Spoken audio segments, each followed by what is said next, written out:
What did I do with the past year? Did I do all that I could have done? Did I make myself a better person? You know, so many times we are hung up on improving other folks. And so many people are hung up, on making the world a better place.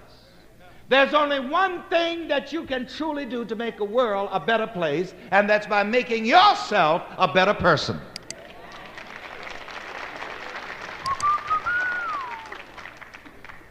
Now, you know how to make the world a better place.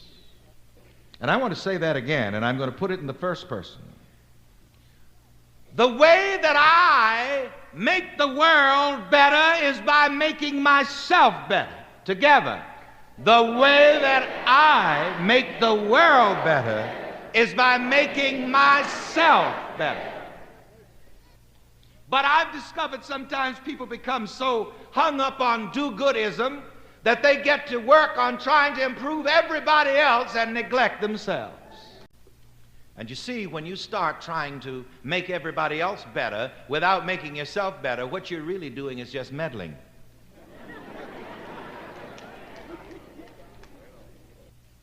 Now, I know that may shock a lot of people, and especially the social scientists. Because uppermost in the mind of the social scientists today is the question now, how are we going to make this world a better place? How am I going to make this a better community? Those are good questions. How can we make the city in which we live a better city? That's very valid. By myself being a better person. And you really haven't done anything meaningful toward improving civilization and the world until you improve yourself. And each day you should set out to make yourself better in some way. Every day. When the infinite gives you a whole day to live, to move, and to have your being, you should do something with that day to improve yourself. How to make this your greatest year yet, no matter how good or how bad your year was. You can do even better. We're facing 12 new months. Regardless what time of the year it may be when you hear this message, you're always facing a new year. You can start a new year on any day, and isn't it wonderful that the infinite has created things so that we can start a new year on any day? Say that with me. I can start a new year on any day.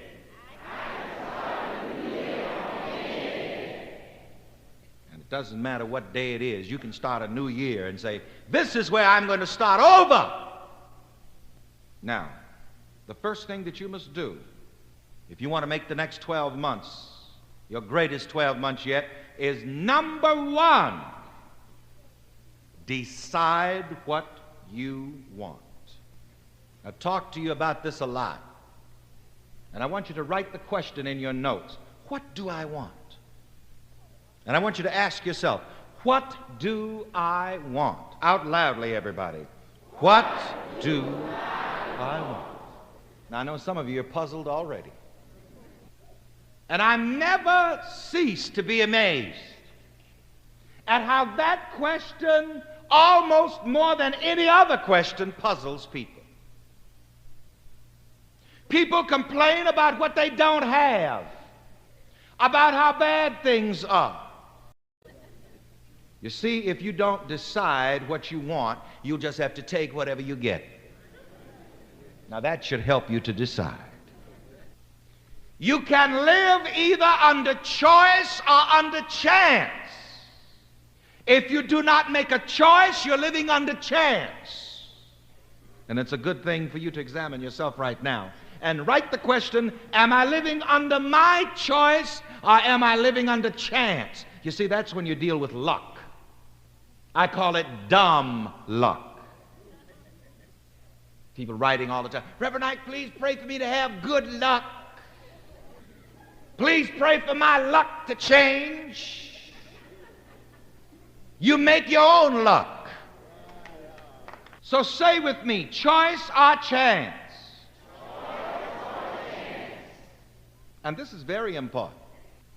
And most people are either in one place or the other, either choice or chance.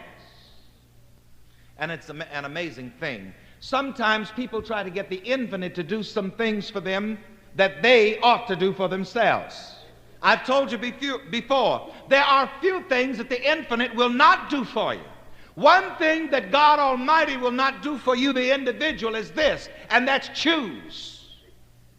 Remember, it was the prophet Joshua who said to the children of Israel, choose you this day. So the first thing that you have to do is decide, choose what you want out of these next 12 months. You want to be in the same hole? You want to be in the same rut? You want to be in the same jam? And then on the other hand, no matter how well off you are, don't you want to be better yet?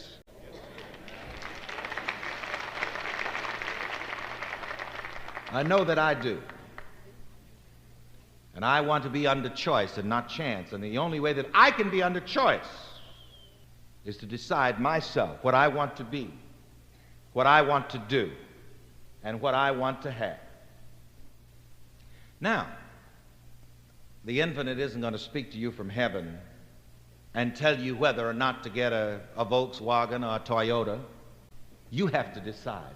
And I'll tell you this, I want you this coming year to use the power of choice and to test it out more than ever before. And I say to you, it is really going to surprise you, and many of you are going to be shocked at what Dr. Raymond Charles Barker calls the power of decision.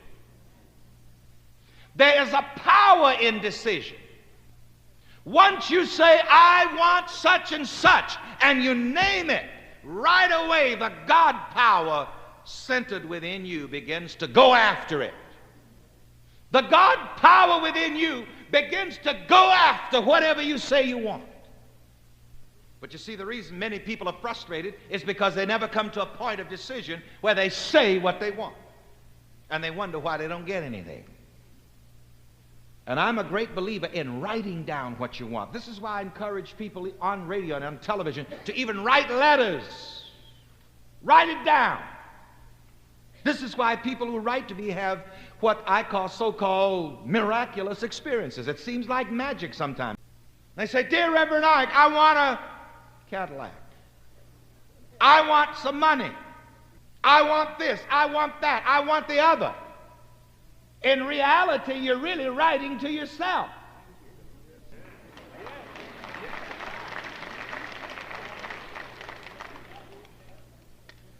And you see, when you write it and you address it to me, I draw it out of you. And our individual thoughts join together in positive affirmation. And this helps to bring you what you want. But you've got to be definite. You have to be, as I've said before, you have to be definite with the infinite. Now, God is infinite, that's true. The universal spirit is infinite, but you've got to be definite with the infinite. If you want to make something out of the next 12 months and get what you want, another thing that you have to do is set goals.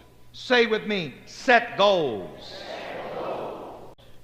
This is the beginning of another year, so what are you going to do? You're just going to sit by idly and say, well, here it is. Here's the question that I want you to ask yourself. What do I want to accomplish this year? Somebody's thinking, oh, yeah, I want $1 million. If you can subjectify $1 million, you'll get it.